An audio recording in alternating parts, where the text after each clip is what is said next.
Bonjour mes amis. Alors, comment construire un couple qui dure, un couple heureux et qui vit dans l'amour authentique? C'est vrai que beaucoup de personnes seules sont omnubilées par le fait de vouloir rencontrer quelqu'un. La fameuse bonne personne que je dois rencontrer et qu'une fois je serai rencontré, c'est comme si tout allait, je dirais, par magie se mettre en place. Eh bien malheureusement, ce n'est souvent pas le cas.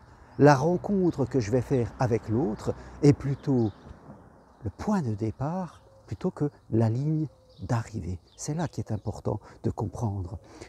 Alors, quels sont les comportements qui vont vous permettre, une fois que vous avez rencontré quelqu'un, eh bien, de commencer à construire votre maison du bonheur? Parce que c'est cela. Hein.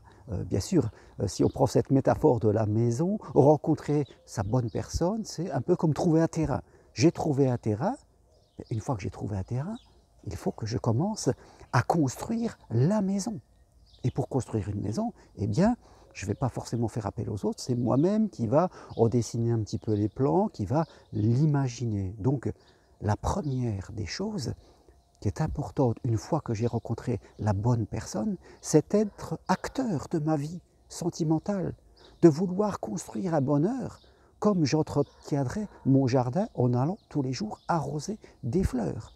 Et bien sûr, il faut être deux. Il ne s'agit pas d'être seulement une personne qui est acteur, qui a des besoins, des désirs, et que l'autre est complètement passive à côté de vous. Il s'agit en tout cas de partager ce que l'on a envie de vivre, d'en parler, de le faire savoir, c'est hyper important, je dirais.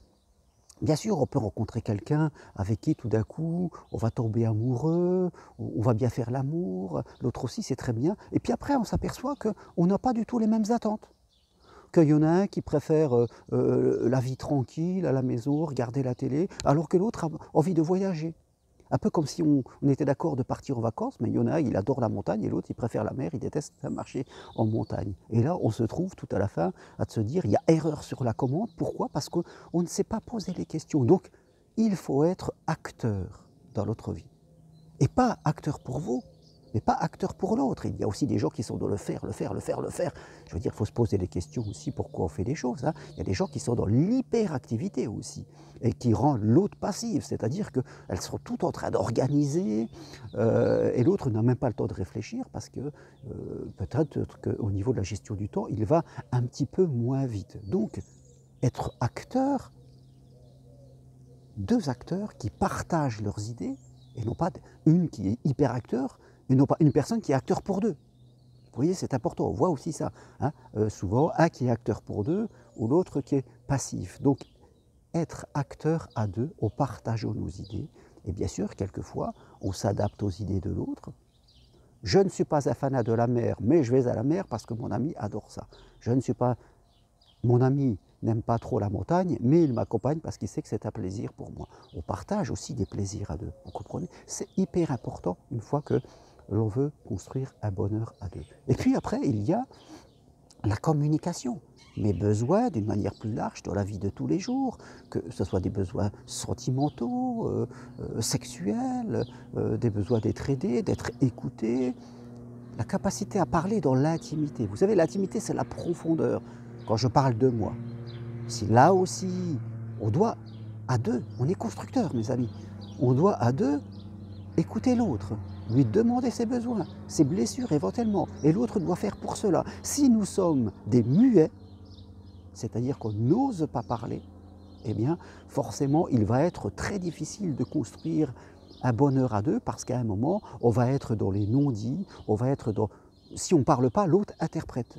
On va être dans les interprétations, et au fur et à mesure, ça, avec le temps, ça va causer des problèmes, parce qu'on va se détacher de l'intimité, et la vie est ainsi faite qu'on rencontre toujours des difficultés à un moment qu'on a besoin de partager. Ça peut être des difficultés matérielles, ça peut être des difficultés, je dirais, financières, psychologiques, ça peut être nos enfants qui ont des difficultés. On a besoin de partager, et si on n'a pas pris cette habitude, cette libre parole de partager à deux, pour X raisons, parce qu'on ne veut pas déranger, parce qu'on a peur que l'autre ne nous écoute jamais, parce qu'on a toujours été en train de s'adapter, parce qu'on a peur, parce qu'on est soumis, forcément il va être très très difficile pour nous après d'y revenir et on sera confronté à un problème. On ne peut pas continuellement se suradapter à l'autre et s'oublier. À un moment, on sera confronté à quelque chose, une difficulté qui va mettre à jour cette mauvaise communication. Donc vraiment, une fois que vous avez rencontré quelqu'un, mes amis,